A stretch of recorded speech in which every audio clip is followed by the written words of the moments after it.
나의 영혼 통해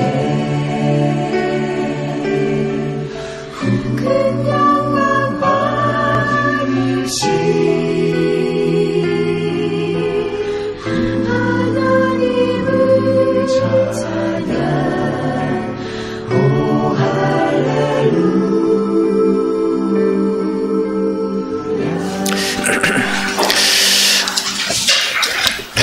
저는 프랑스를 그 공항 방문한 거 외에는 가본 적이 없는데, 프랑스 그러면 여러분 기억나는 게 뭐가 있습니까?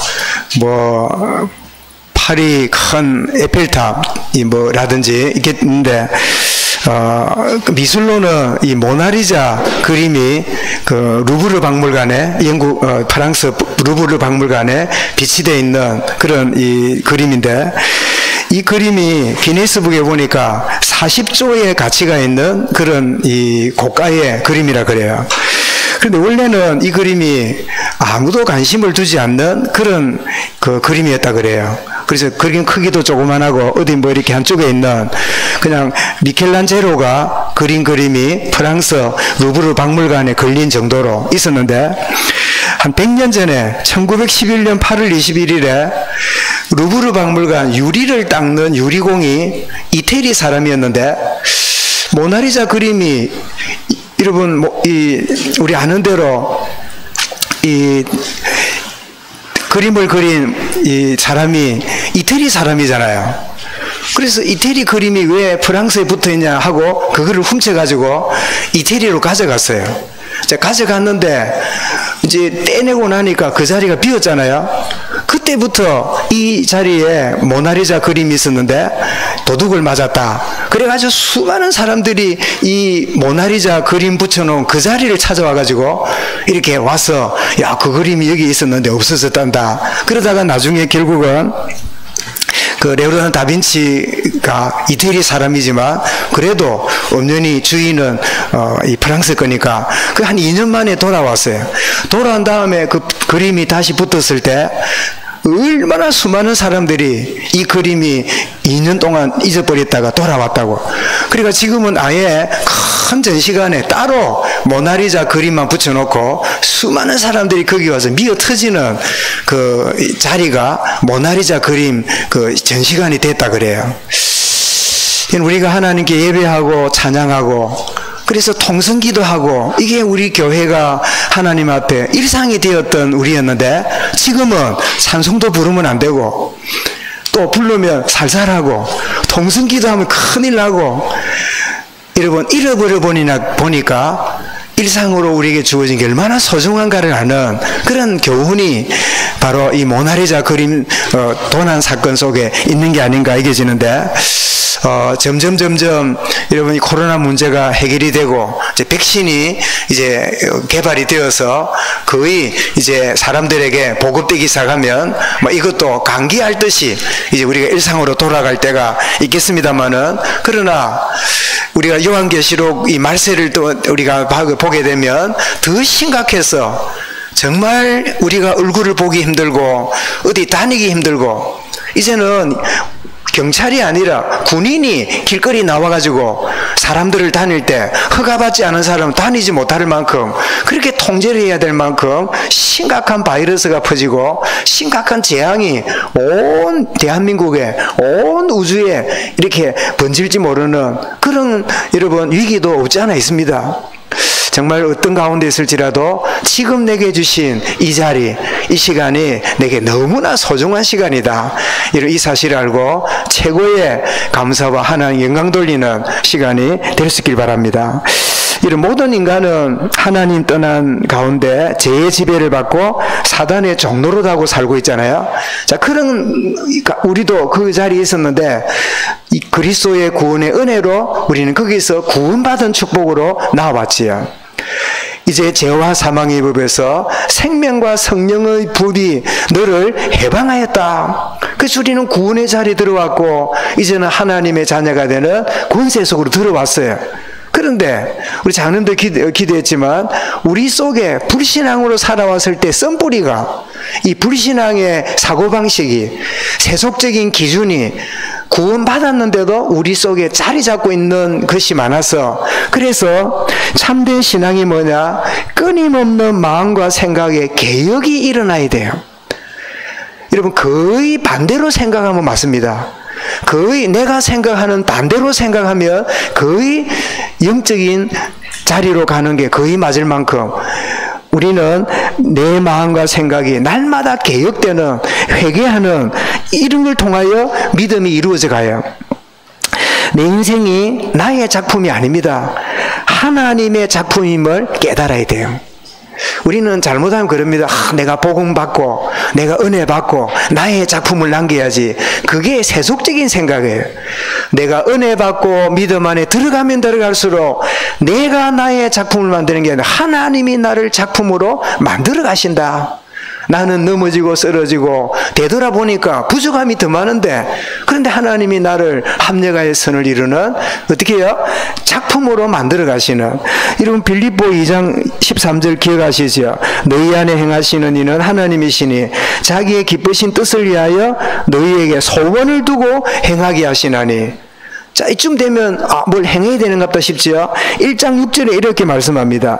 너희 안에서 착한 일을 시작하신 이가 그리스도 예수의 날까지 이루실 줄을 우리는 확신하노라. 나의 인생은 하나님의 작품입니다. 여러분, 주변에 왜 저 사람이 변화가 안 되고 왜 저 사람은 저렇게 영적으로 자라지 않는가? 여러분, 답답할 거 없어요. 하나님, 내 인생도 하나님의 작품이듯이 내가 기도하는 저 대상도 하나님이 작품으로 만들어 가실 줄 믿습니다. 그 믿음이 우리에게 우리 생각을, 기도를 바꿔야 돼요. 자꾸만 잘못하면요, 거기 말려 들어가고 나의 문제에 자꾸 말려 들어가고, 그렇게 들어가면 그 의도가 뭐냐? 내가 뭘 잘해야 되고 내가 뭘 못했어, 날 내 기준 아니다. 내가 부족하긴 할지라도 하나님이 내 인생을 작품으로 만들어 가신다. 이게 여러분, 우리가 개혁해야 될 생각이에요. 더 나아가서 내가 성령의 힘을 빌려서 뭘 하는 게 아닙니다. 성령이여 도와주소서 내가 하겠습니다가 아닙니다. 성령께서 나를 이끌어 가시는 거예요. 내가 성령의 도우심을 받아서 뭘 하는 게 아니라 내 속에 계시는 성령님이 나를 이끌어 가시고 온전히 나를 주관하시는 거예요. 그것이 바로 참된 신앙입니다. 요한 14장 26절에 보혜사 아버지께서 내일을 보실 성령 그가 너희에게 모든 것을 가르치시고 내가 너희에게 말한 모든 것을 생각나게 하리라. 요한 16장 13절에는 진리의 성령이 오시면 너희를 모든 진리 가운데로 뭐 할 것이요? 인도하시리니 그가 스스로 말하지 않고 오직 들은 것을 말하며 장래의 일을 너희에게 알리시리라. 여러분, 성령의 도우심으로 내가 알라지 말고 주의 성령께서 나를 통하여 나를 이끌어 가신다. 여기에 대한 평안한 신뢰감이 이런 믿음 안에 고백될 수 있기 바랍니다. 여러분, 더 나아가서 신앙이 좋으면, 믿음이 좋으면, 기도 많이 하면 좋은 일만 일어날 것이라는 게, 이게 우리 생각이 바뀌어야 돼요. 우리는 날 기도 많이 했으니까, 주님 앞에 내가 헌신했으니까, 내가 주님 앞에 기도 많이 했으니까 좋은 일만 일어날 것이라는 게 뭐죠? 세속적인 생각이에요. 여러분, 시편 23편을 보면 여호와는 나의 목자시니 내게 부족함이 없으리로다. 양이니까 그가 푸른 초장으로 맑은 시냇 물가로 나를 인도하시는도다. 그래서 우리는 1절 2절만 오기를 원하잖아요. 그런데 4절에 딱 가면요, 뭐라고 말합니까? 이렇게 고백하고 있습니다. 내가 사망의 음침한 골짜기에 거할지라도. 아니, 왜 사망의 음침한 골짜기에 거합니까? 부족함이 없는데. 나는 푸른 초장 맑은 시냇 물가만 가고 싶은데 왜 나를 사망의 음침한 골짜기로 끌어갑니까? 여러분, 믿음 좋으면, 기도 많이 하면, 은혜 받으면, 복음으로 결론 나면 좋은 일만 일어날 거야. 그 생각을 회개해야 돼요. 하나님, 내가 복음을 가졌기에 사망의 음침한 골짜기에 있을지라도 그 환경이 문제가 아니라 그 다음에 뭐라고 배웁니까? 주께서 나와 함께 하시니 내가 해를 두려워하지 않습니다. 여러분, 환경이 여러분이 우선입니까? 환경을 다스리는 주님이 여러분의 관심입니까? 참된 신앙은 좋은 환경, 좋은 일, 바라는 게 이루어지는 게 아니라 어떤 가운데도 주님이 나와 함께 하심을 오히려 그 사망의 음침한 골짜기에서 더 누릴 때 그게 참된 신앙이 되는 거예요.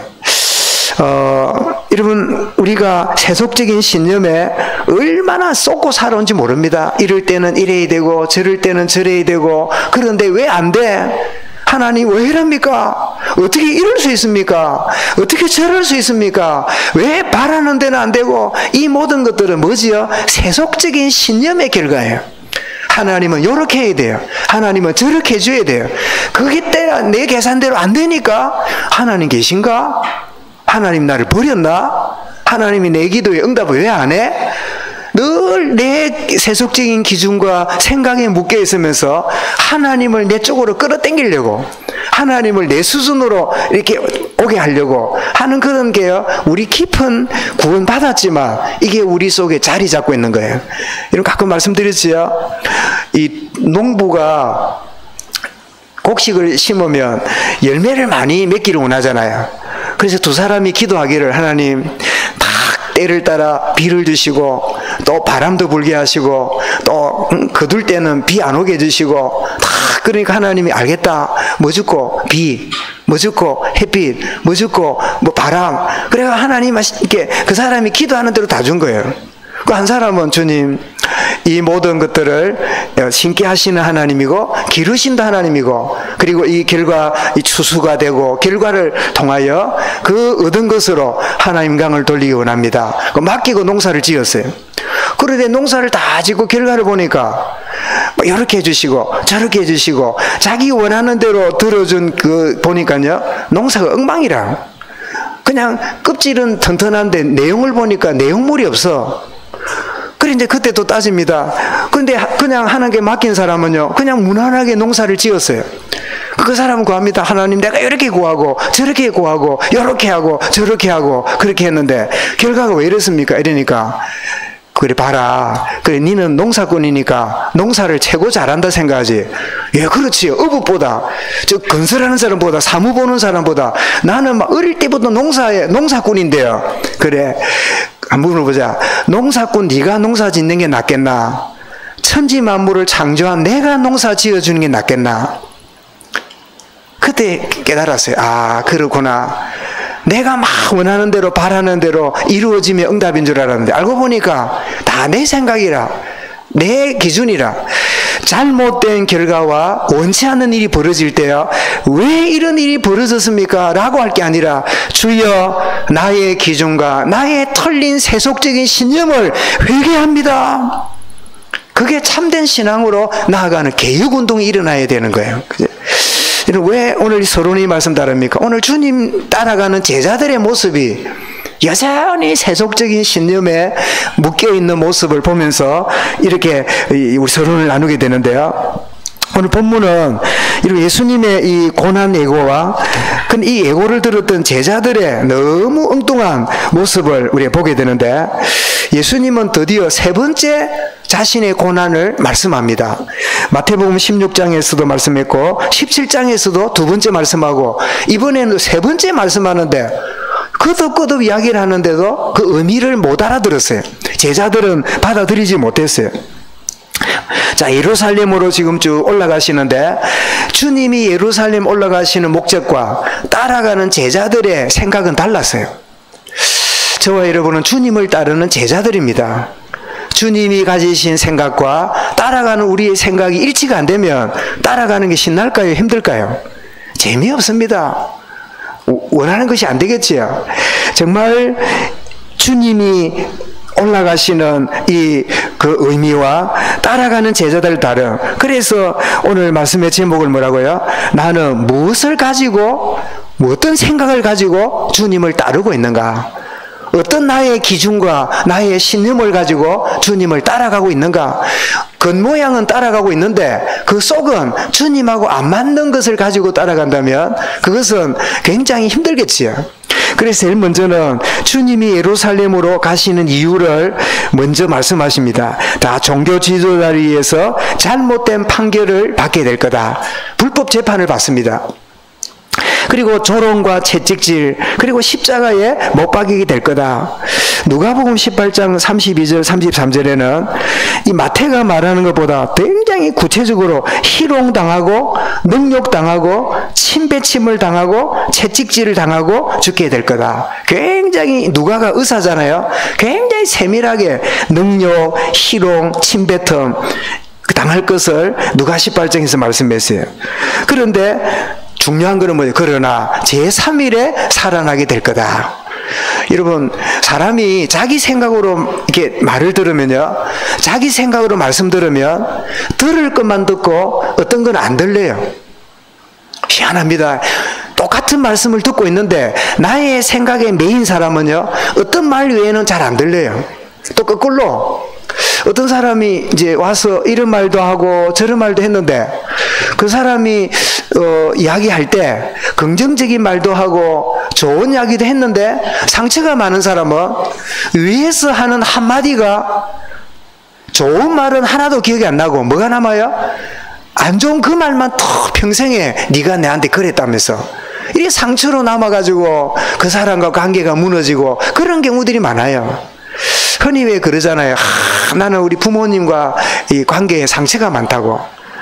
나는 뭐 동사하고 뭐 이렇고 나는 뭐 형제하고 이렇고 이러는데 여러분 거의 보면요, 형제나 누가 나한테 잘못한 것도 있지만 잘못된 말만 내 속에 탁 자리 잡는 내 상태가 더 심했어요. 그거는 생각 안 하고 다 그게 나한테 이랬다는 거예요. 저게 나한테 그 말했다는 거예요. 그때 지가 나에게 이렇게 취급했다는 거예요. 그런데 그렇게 생각하는 내 영적 상태는 전혀 생각 안 하고 지나간 이야기인데 평생에 그게 내게 뭐가 되어 있어요? 못이 박혀 있는 거지요. 주님이 고문당하고 희롱당하고 3일 만에 죽지만 살아나리라. 이게 들어왔으면 제자들이 어려움을 겪지만 결국 부활하시는구나, 이래 들어야 될 거 아니에요. 제자들은 그게 안 들어오고 있는 거예요. 제3일 만에 살아날 것이다. 왜요? 예수님이 그리스도 되심을 드러내셔야 되니까. 사단은 예수의 발꿈치를 상하게 하지만 그리스도는 부활하심으로 사단의 머리를 깨뜨리는 사건이 부활 사건이에요. 3일 만에 살아나리라. 그런데 이 말을 들었던 제자들이 오늘 본문에는 반응이 없습니다. 이 말을 듣고 다른 반응이 없어요. 근데 마가복음 10장 32절에 보면 이렇게 딱 설명합니다. 예루살렘으로 올라가는 길에 예수께서 그들 앞에 서서 가시는데 그들이 놀라고 따르는 자들은 두려워하더라. 자, 그 말을 듣는 순간에 그들이 이 놀란다 말은 좋은 의미가 아니라 아휴, 세상에 주님 죽는단다, 뭐 이런 놀라움이에요. 그 다음에 놀라움 다음에 차전이 뭐지요? 두려움. 그러면 어떻게 되지? 오늘 오후 예배 시간에 우리 이 쓴뿌리 중에 세 번째 두려움에 대해서 어떻게 두려움이 자리 잡았는지, 우리가 두려움에서 어떻게 해방받는지 오후에 말씀을 나누게 될 건데, 어쨌든 놀라고 그리고는 두려움이 가득 찬, 이게 제자들과 따라가는 사람의 모습이에요. 그런데 이 모든 것들에 대해서 누가는 이렇게 설명합니다. 누가복음 18장 44절에 예수님이 고난당한 다음에 부활할 것이라 말씀했는데도 놀라고 두려워했던 이유는 제자들이 이것을 하나도 깨닫지 못하였기 때문이라. 여러분, 귀로 듣기는 듣는데 깨달음이 없으면 그게 놀라고 두려움이 생겨요. 여러분, 깨달음이 없는 말씀 들으면요, 상처로 남아요. 저게 나보고 한 소리구나 라고 그렇게 남아버려요. 우리 흔히 그러잖아요. 목사가 막 말씀을 전할 때 아주 악한 의도로 하는 경우들이 있잖아요. 저도 어릴 때 그런 경우를 제법 봤거든요. 내가 어리지만 목사님이 뭐가 우리 경상도 말로 복을이 났어. 복을 납니까? 복을. 응? 막 분통이 터지는가 봐. 그러니까 막 메시지 하긴 하는데 그게 막 독소가 막 섞여 나와. 독초가 막 나와. 또 산모가 아이 이렇게 모유를 먹일 때 남편 때문에 마음 상하고 뭔지 몸이 안 좋고 그러면 그 모유를 먹은 아이가 뭐예요? 설사하잖아요. 그죠? 그렇듯이 이 같은 모유인데도 산모가 편안하지 않으면 그 모유가 독성이 나간단 말이에요. 그죠? 그런 것처럼 목사의 메시지가 독초가 막 나갈 수 있겠지요. 그러나 여러분, 대부분은 하나님이 내가 이런 말을 해야지, 내가 막 이걸 좀 채야지 이런 마음을 갖고 가도 하나님은 성령으로 그 목사의 생각과 마음을 주관하십니다. 그거를 띄워놓고 이상한 인간도 있지만 거의 딱 주관하시는 걸 저는 많이 경험해요. 제가 성질이 좋아 보입니까? 안 좋아 보입니까? 대답하지 말고 눈으로. 근데 막 온갖 생각이 다 나겠지요. 막 이렇고 저렇고 막 온갖 생각이 다 나겠지요. 한 주간 지나면서 막 이렇고 저렇고 그러게 그랬지요. 그런데 올라오면 내 생각이 어디 간지 몰라. 하나님의 성령이 여러분 주관하시는 그 은혜를 저는 많이 경험합니다. 분명히 말씀하셨는데 그들은 깨달음이 없었더라. 깨달음이 없다 보니까 주님 올라간다고 따라가기는 가는데 깨닫지 못하고 따라가니까 이걸 보고 무슨 맛이라 그래요? 죽을 맛이라. 죽을 맛이라. 교회는 가요. 죽을 맛이라. 찬양대도 해요. 교사도 해요. 뭐 헌금도 해요. 의미를 모르잖아요. 깨달음 없잖아요. 죽을 맛이라. 참 여러분 이 깨달음이 없는 거 얼마나 참 두려운 일이. 이게 두려운 일이라. 예수님이 십자가에 죽는 게 두려운 게 아니라 깨달음이 없는 것이 내게 걱정이 돼야 돼요. 깨달음이 없는 것이 나의 두려움이 돼야 돼요. 주여 말씀을 들을 때 깨닫지 못할까 주님 두렵습니다. 이런 두려움이 우리에게 있어야 돼요. 자, 주님이 올라가는 의도는 이 구원을 이루는 예수님 십자가 죽으시고 고난, 희롱, 능욕, 침뱉음 이 모든 것들은 예수님이 하시는 이 모든 것들 누구를 위한 거지요? 제자들과 우리를 위한 거잖아요. 그런데 왜 두렵고 이 염려가 생깁니까? 예수님이 일인지는 생각해요. 예수님 일이 아니라 나를 위한 거잖아요. 자, 어쨌든 예수님이 예루살렘 올라갈 때 고난받고 살아날 거다 이렇게 말씀하는데, 두 번째로 예루살렘으로 따라가는 제자들의 관심은 참 놀랍게 안타깝습니다. 자, 가는데 우주된 파입니까? 세베대의 두 아들 어머니, 마가복음 15장 40절 보면 이름이 나옵니다. 살로메입니다. 살로메. 헤롯 이 아내 이름도 딸내미 이름도 살로메지만 똑같은 이름이에요. 살로메란 말은 평화, 샬롬이란 이름이에요. 아주 평화라는 이름을 가진 이 여인이 두 아들이 야고보와 요한인데 예수님이 드디어 예루살렘 올라간다는 소리를 듣고 야 드디어 로마를 물리치고 예수님이 임금이 되겠단 말이구나. 드디어 우리가 기다리던 다윗이 왔구나. 이스라엘을 통일할 왕이 되는구나. 그래가지고 와가지고는 자기 아들을 간청합니다. 이 아들 하나는 오른쪽에 하나는 왼쪽에 앉게 해달라고, 우의정 그 다음에 좌의정 되게 해달라고 그렇게 간청을 합니다.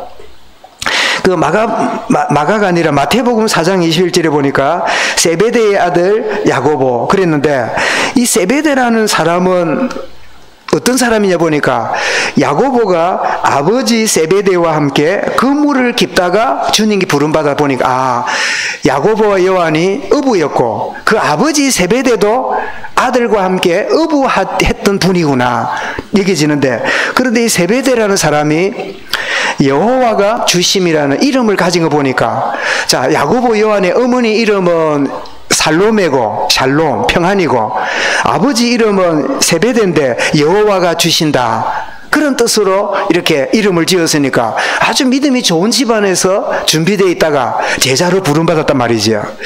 자, 이 두 제자 어머니하고 이 또 야고보 요한도 말을 거들었는지 몰라도 같이 막 이렇게 호응했겠지요.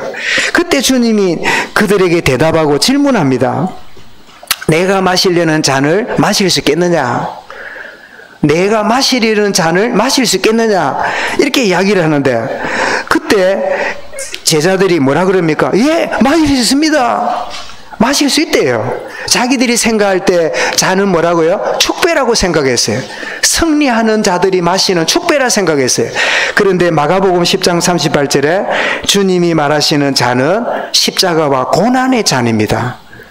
이 십자가와 형통이 아니라 고통의 자리로 가는 이 잔을 마실 수 있겠느냐 이랬는데, 이 야고보 요한이 묻기는 엄마가 묻고 답은 누가 해요? 저가 대답해서 예! 했습니다. 그런데 여러분, 언젠가 말씀드렸습니까? 예수님의 12제자 중에 제일 먼저 순교했던 야고보로 헤롯에 의해서 순교당했던 제자가 누군지 아시지요? 사도행전 12장의 야고보입니다. 그리고 예수님의 12제자 중에 제일 늦게까지 고난당하고 나이가 90이 넘어서 밤모섬도 갔다 오고 큰 고난을 받으면서까지 고통 가운데 있다가 순교당한 제자가 누구지요? 요한입니다. 그들은 자신도 모르게 예, 할 수 있습니다 했는데 축배를 마실 줄 알았더니 고난의 잔을 그들이 마셨어요. 여러분, 하나님은 우리의 믿음과 상관없이 말씀을 이루어 가십니다. 다만 순기능으로 이루느냐 역기능으로 이루어지느냐만 있을 뿐이지 말씀은 지금도 성취되고 있어요. 자, 이 두 제자가 어머니까지 불러가지고 짝짝꿍하고 있으니까 그 나머지 10명의 제자, 맞다, 야고보 요한은 그 예수님 오른편 왼편에 앉아도 돼, 이렇게 했을까요? 아니면 어떻게 했을까요? 내가 다 알고 있는 질문을 하고 있네. 이번에 수능시험에 이런 문제가 하나 났더만은, 이번 정부에서 북한과 이렇게 해서 했던 합의 내용이 뭡니까? 1번 당백전, 2번 저거 이래가지고 5번 뭐냐? 한일 합의서, 한일이 아니지, 남북 합의서. 그거는 막, 그걸 아는 초등학생도 다 쓰겠더만, 문제를 어째 그래 냅니까? 그래가지고 막 학생들도 기분 나빠가지고, 이것도 문제라고 냈냐? 그 점수가 보이 3점이라. 그지? 어느 사람이 낸지 몰라도, 완전히 이 의용, 그지? 교수나 선생이 낸 게 아닌가 싶은데, 너무 쉬운 문제인데, 오늘 저도 쉬운 문제 냈어요. 10명이 어땠어요? 맞다, 이랬다. 응? 아니면 어떻게 했다고요? 우리 성경이 뭐라고 했습니까? 24절에 10제자가 듣고 그 두 형제에 대하여 뭐하며? 분이 여기거늘. 분을 냈습니까? 분을 여겼습니까?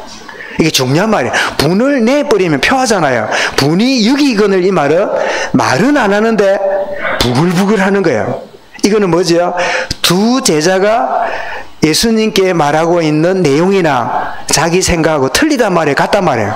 똑같아. 그 인간이나 이 인간이 똑같아. 그래? 그래, 대놓고 말하는 두 제자나 말은 안 하지만 분이 여기는 그들이나 똑같은 수준이라. 똑같은 중심으로 지금 예루살렘으로 따라 올라가고 있는 거지요. 마가 10장 41절에도 10제자가 듣고 야고보와 요한에 대하여 분이 여기거늘. 제가 왜 이 마태복음을 하면서 마가복음이나 누가복음을 가져오느냐 하니까 똑같은 내용인데 그 내용을 좀 더 세밀하게 설명한 부분이 있어서 이렇게 제가 여러분 소개를 하는 거예요. 그때 주님은 12제자가 전부 다 높은 자리, 다 그동안 배우지 못한 그동안 권력에 대한 눌림, 그동안 참 내가 업신여겼던 상처들, 이런 것들로 점철된 제자들이 다잖아요. 그러니까 주님 만났으니까 뭔가 이제 한자리 하고, 이제는 막 한자리 하고 나면 고향에 돌아가서 갈릴리 바닷가를 다니면서 나를 보라고. 또 그 뭐 같아요? 이 장훈 급제해가지고 마차 타고 딱 어디요? 고향으로 가서 팍 장훈 급제한 거 보라면 막 그러고 싶은, 깃발 날리는, 그걸 보고 우리 속담에 개천에 뭐 난다 그래요? 응? 개천에 용 난 것처럼 꽉 개천같이 살았지만 내가 용이 돼서 돌아왔다고 이러고 싶은 마음이 그 마음에 있는 거예요. 그때 주님이 이렇게 말씀합니다. 예수께서 제자들을 불러 이르시되 25절에 이방인의 집권자들이 그들을 임의로 주관하고 그 고관들이 그들에게 권세를 부리는 줄을 너희가 알거니와. 이게 뭐죠? 너희가 나를 따르고 있지만 너희 깊은 신념에는 그게 너희들의 생각이야. 신앙생활하고 있지만 너희들이 원하는 목표가 그거야. 기도한다면 그거 이루어지는 게 기도 제목이야. 우리의 깊은 내면을 드러내는 주님 말씀입니다. 여러분, 이 이야기를 딱 듣는 순간에 제자들이 참 황당하기도 하고 부끄럽기도 하고 또 굉장히 여러 생각이 있었겠지요. 우리는 어떻게 마태복음이 끝날 때까지 예수님의 가르침과 제자들의 딴 생각이 계속 드러남을 우리가 보게 되면서 제자들의 생각이 아니라 바로 우리들의 모습이 아닌가. 그 제자들의 내면을 비춰보면서 우리가 거울을 보듯이 내가 이런 가운데 주님을 따라가고 신앙생활하고 있는 게 아닌가를 보여주기 원하시는 거예요. 누가요? 성령 하나님이. 그래 주님이 뭐라고 말씀합니까? 너희 중에는 그렇지 않아야 하나니 너희 중에 누구든지 크고자 하는 자는 섬기는 자가 되고. 여러분, 이것은 세상 사람들이 아닙니다. 내가 막 열심히, 내가 막 최선을 다해서 사법고시 해가지고 판사, 검사, 변호사가 됩니다. 그리고 나면 어떻습니까?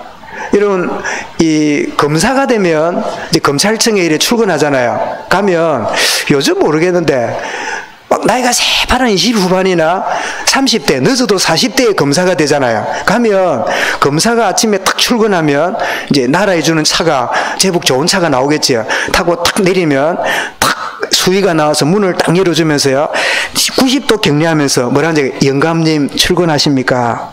영감이란 말은 무시하는 말이 아니라 높은 경감 같은 굉장히 높은 벼슬아치에게 했던 말이 영감님 이래 부르는 거예요.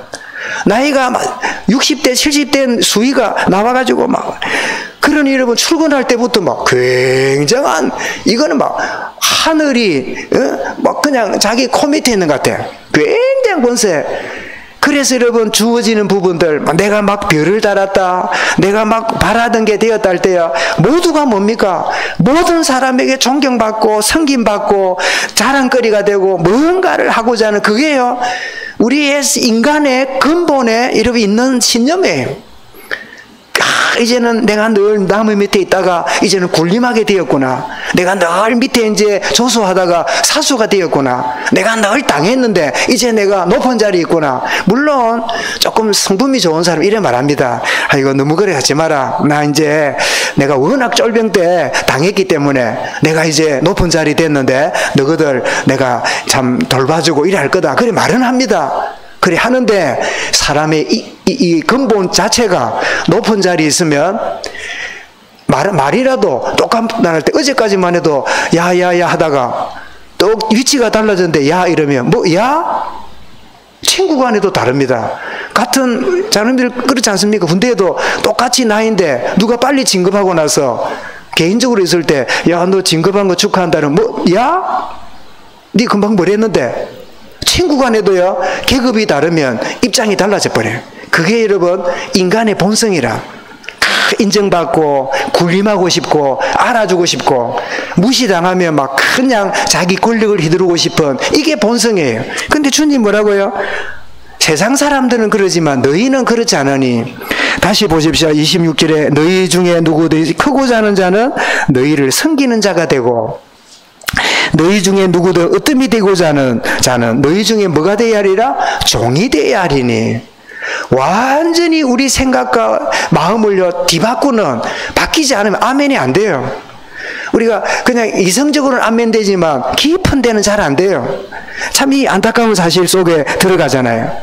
여러분 이런 부분이 가정도 마찬가지입니다. 여러분 한 가정에 아들로 자랐던 사람과 한 가정에 곱게 자란 딸이 만나 결혼하면 이제는 뭐가 시작됩니까? 주도권 시작이 되는데, 대부분은 우리 유교 문화에 있던 부분에는 누가 주도해요? 남편이. 남자니까. 그래 왔으니까. 그래 봤으니까. 아닙니다. 질서상 남편이 우선이 맞아요. 그런데 남편이 우선이기 때문에 어뜸이 맞아요. 그럼 무슨 자예요? 섬기는 자라. 뭐 하는 자예요? 종노릇하는 자라.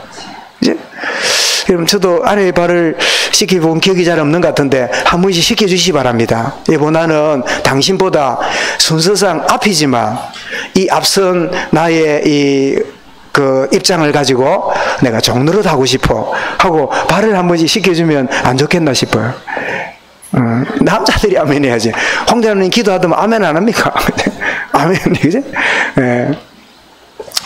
이런 뭐 갑자기 발을 시켜주라니 말이 이상한데요. 어쨌든 여러분 우리는 멀리 있는 이야기가 아닙니다. 아이고 뭐 검사들 이야기 어디 높은 자리가 아닙니다. 우리 모든 생활 속에 조금만 내가 저 친구보다 조금 낫고 내가 저 친구보다 조금 위치가 나으면 뭔가 인정받고 내가 우선이 되고 싶고 내가 막 주장하고 싶고 내 말 들으라고 싶고, 이게 우리의 깊은 본성이잖아요. 그런데 주님 뭐라고요? 네가 진짜 어뜸이냐? 높은 자냐? 섬기는 자가 되고 뭐라고요? 종이 되어라. 그러면서 굉장히 중요한 말씀합니다. 28절에 인자가 온 것은 섬김을 받으려 함이 아니라 도리어 섬기려 하고 자기 목숨을 많은 사람의 대속물로 주려 함이로다. 스승 대신 주님이 이 말씀 떡 하니까 제자들이 더 이상 할 말이 없어요. 얼마나 부끄럽겠습니까? 둘 중 하나입니다. 숨기든지 회개하고 돌이키든지 둘 중 하나겠지요. 마가복음 10장 45절에 똑같은 말씀 나오지. 아, 섬기는 자로 오셔서 생명을 들이시는구나. 그래서 예수님의 말씀을 듣고 섬김의 도리를 말씀하는데, 여러분, 군림하는 것과 섬김은, 야망과 섬김은, 신념은 야망으로 가고 신앙은 섬김으로 감을 우리에게 말씀해요. 여러분, 야망 가지면 굉장히 사람 열정적이고, 또 신앙생활하는 사람도요, 신념과 야망을 가지고 믿음 생활하는 사람이 있어요. 여러분, 그런 목사도 있어요. 굉장히 활기차고 남다른 굉장히 열정이 있고, 그래서 막 큰 일을 이루어내고 굉장해요. 그런데 섬김이 없어요. 목사가 어느 날 보니까 황제라, 목사가 무슨 분봉왕이라, 무슨 무소불능의 무슨 군세자처럼, 여러분, 이게 얼마나 한국교회의 타락의 본성입니까? 그지? 우주된 바인지, 여러분, 오히려 복음도 잘 없는 바비랬습니까? 김모모 추기경 죽은 분 있잖아요. 그분은 불신자도 존경하고 이릅니다. 그분은 이 대한민국을 대표하는 가톨릭의 수장이었지만 그 사람이 황제처럼 모모 교회의 목사 같은 느낌이 없어요. 그런데 이상하지요. 오직 복음 가졌다는 교회인데 교회가 몇천 명, 몇만 명 모이면 목사가 황제라. 이게 이상한 일이 벌어지잖아요. 여러분, 여기서부터 주님의 마음이, 여러분, 한국교회를 보는 주님 마음이 섭섭하신 거예요. 그죠? 여러분, 가장 섬기는 자가 있다면 주의 종이 되고, 가장 다른 사람들을 돌아보는 자가 있다면 중직자가 되고, 가장 여러분 참 남을 배려하는 자가 있다면 믿음의 연수가 오랜 사람들이 정말 이렇게 할 때 억지로가 아닙니다. 진짜 이것이 뭐지요? 진짜 가진 자의 특권이고 이것이 복음 누리는 모습인 것을 알게 되지요. 그래서 신념을 가지면 자기도 모르는 야망에 빠지고 참된 신앙에 있게 되면 섬김의 자리로 나아가게 된다. 그런데 저는 이 말씀을 여기까지 끊으려고 했는데 읽다가 성령님께서 제게 주신 말씀이, 자, 주님을 따라가는데, 따라가지만 제자들의 이 야망 가지고 따라가는 모습과 다른 진짜 순수한 신앙으로 주님을 부르짖는 사람이 나와요. 바로 두 소경입니다. 똑같이 주님을 따라가는데 신념을 가지고 야망을 이루는 목적으로 따라가는 제자와 수많은 사람과 달리 소수였지만 자신의 문제를 주님 앞에 내어놓고 이 문제를 주님 앞에 온전히 드리는 이런 사람이 나오는 게 오늘 세 번째 내용이에요. 그래서 저는 참 신앙을 가진 두 사람이라 보았는데요. 큰 무리가 주님을 따라갑니다. 대부분은 뭐지요? 신념과 야망을 가지고 따라갑니다. 그런데 소수의 신앙을 가진 사람이 여기 나오는데 이들이 누굽니까? 두 명의 소경입니다. 그래서 우리 마태복음은 그냥 소경이라 되어 있는데 마가복음 10장 46절에 보면 이 소경 중에 한 명이 디메오의 아들 바디메오가라고 이름이 나와요. 그러니까 바디메오, 바라 말은 아들이란 말이고 디메오, 그러니까 디메오의 아들 바디메오예요. 요한의 아들 시몬 할 때 바요나 이럴 때는 그 아들이란 말 붙이잖아요. 그래서 디메오라는 뜻이 뭐냐니까 존경이란 뜻이에요. 아버지 이름이 존경이란 이름이라. 그런데 아들을 낳았는데 그 아들을 이름 짓기 힘드는지 유럽 사람들은 이름을 지을 때 아버지 이름에다가 2세, 3세를 붙여요. 여러분 그런 거 많이 보셨지요? 그냥 알렉산더 1세, 2세, 3세 붙이듯이 그냥 아버지 이름에다가 아들 1세, 이제 아들이 1세가 되겠지요. 그리고 본인은 아들 2세, 3세 이렇게 붙이는데 말하자면 돌로메의 2세가 누구지요? 바돌로메라. 그런데 날 때부터 소경이라. 이게 웬일입니까? 참 존경받는 그 이름 가진 아들이 그 거지가 되어 있는 상태지요. 근데 우리는 이게 우리의 생각입니다. 참 하나님을 공경하는 그 디메오의 아들이 바디메오인데 바디메오가 소경이 돼가지고 요즘 같으면 소경이 하는 일이 있잖아요.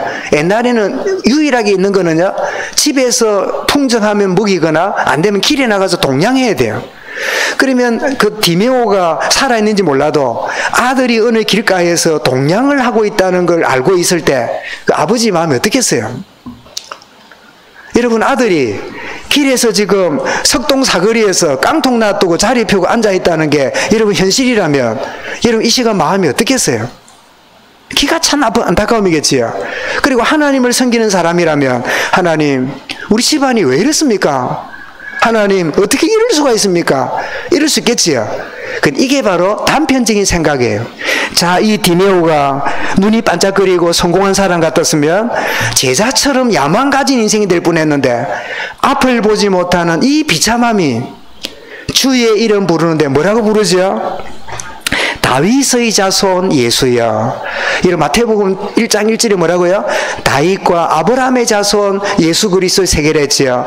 말하자면 예수를 그리스도라고 고백하는 거예요. 앞을 보지 못한 이 아들의 비참함이 다른 사람이 모르는 그리스도를 발견하는 조건이 된 점에 있어서 아들은 불행이 아닙니다. 이게 우리의 신앙의 여러분 틀을 바꾸는 거예요.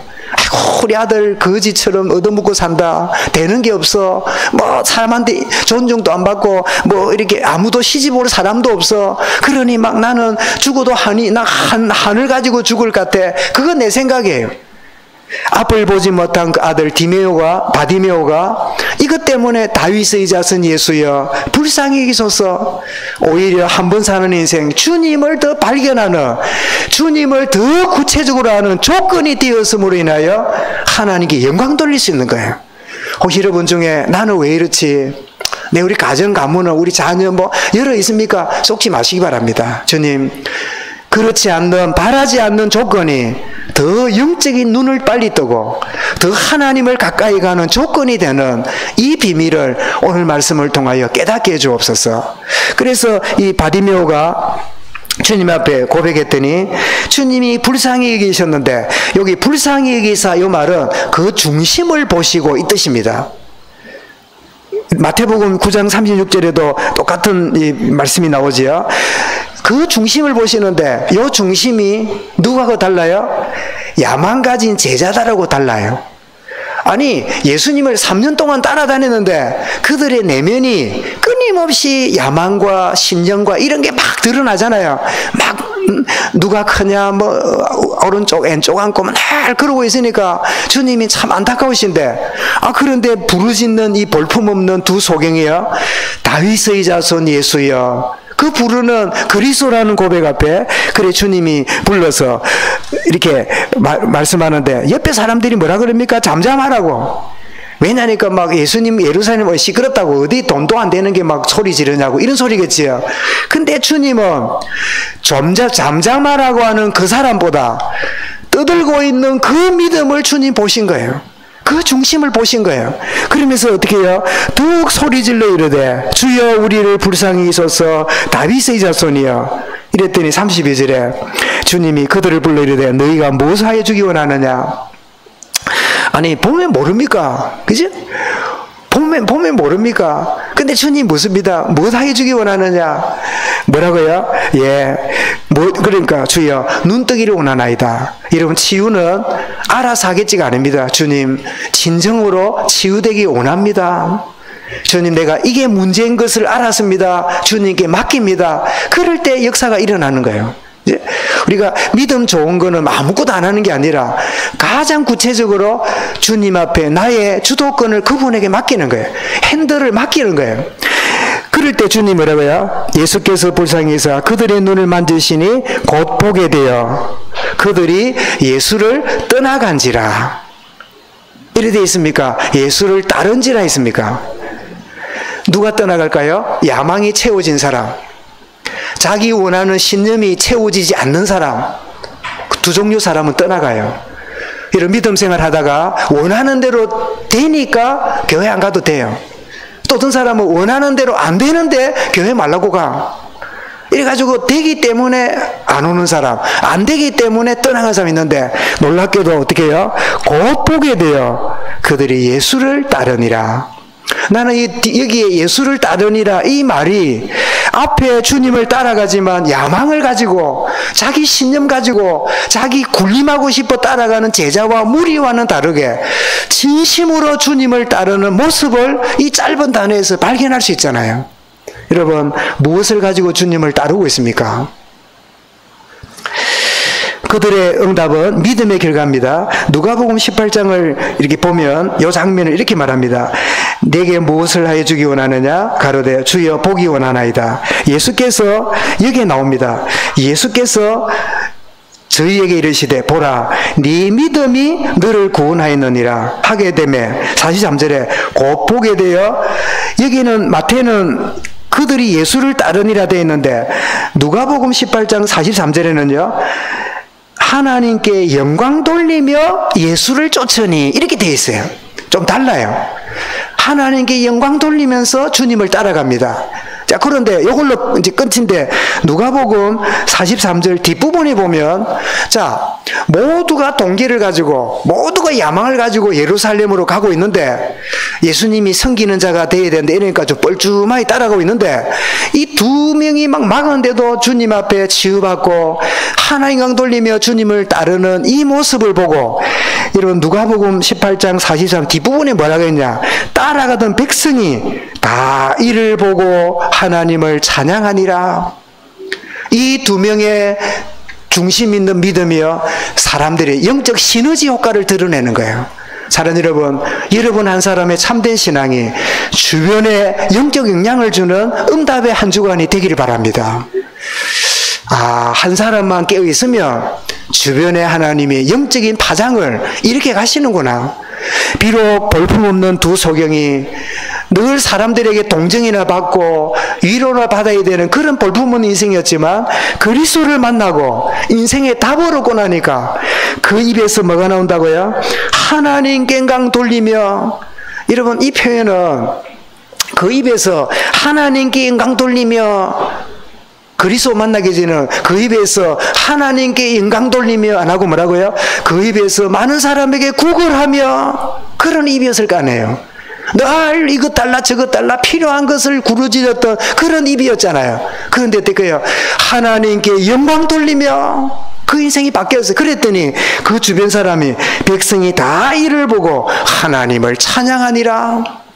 정말 조금 전에 냄새나는 제자들과 동기가 드러나서 불편했던 그 마음이 이 순수한 두 소경이 주님 앞에 나와 고백하고 믿음으로 치유된 볼 때 모든 사람이 하나님을 찬양하는, 여러분, 영적인 반전이 일어났어요. 여러분, 이 한 주간에 여러분 가는 곳곳마다 반전이 일어나는 역사가 있기를 바랍니다. 그래서 우리는 평화의 도구라는 성 프란시스 기도를 가지고 부른 노래가 있잖아요. 주여 나를 평화의 도구로 써주셔서 불의가 있는 곳에 평화를, 어두운 곳에 빛을 전달하는 자가 되게 하소서. 그랬는데 진짜 그리스도 알고 답을 얻으면 그런 축복을 주님이 열어가심을 믿으실 바랍니다. 이런 결론입니다. 나는 무엇으로 주님을 따르고 있습니까? 오직 형통과 바라는 성취만을 바라고 나갑니까? 영광의 잔만을 기대합니까? 고난의 잔은 내게 너무나 이상한 잔이 되어 있습니까? 주님을 더욱 알아가는 동행의 걸음을 걷고 있습니까? 다윗의 자손이여 부르짖었던 이 그리스도를 더욱 알아가는, 더 깊이 알아가는. 그래서 사실은 예수님이 제자들을 쫑고 주려고, 핀찬 주려고 막 그렇게 하려고 드러낸 건 아닙니다. 주님의 그리스도이심을 오롯이 알도록 그들에게 불신앙과 썬뿌리가 자리 잡은 것들을 발견하고 성령이 임하게 되므로 완전히 정리되고 온전히 정인으로 쓰게 하시는 하나님의 이 치유 작업을 하고 있는 것을 우리가 이해할 수 있겠지요. 여러분, 주님을 더 알아가는, 주님과 동행하는 저와 여러분의 걸음이 될 수 있길 바랍니다. 어떤 경우에도 하나님께 영광 돌리는 중심을 우리가 가진다면 주님, 내가 어떤 가운데 있을지라도 하나님 영광을 받으시옵소서. 그래서 시편 기자는 이렇게 고백합니다. 시편 71편 8절에 주를 찬송함과 주께 영광 돌림이 종일토록 내 입에 가득하리이다. 여러분, 종일토록 주님을 찬양하고 경배하면 입에 가득하니 다른 말 할 게 없잖아요. 여러분, 이 고백이 저와 여러분의 고백이 될 수 있기 바랍니다. 목사님, 나는 그때 그랬어요. 아니, 그때 말고 지금.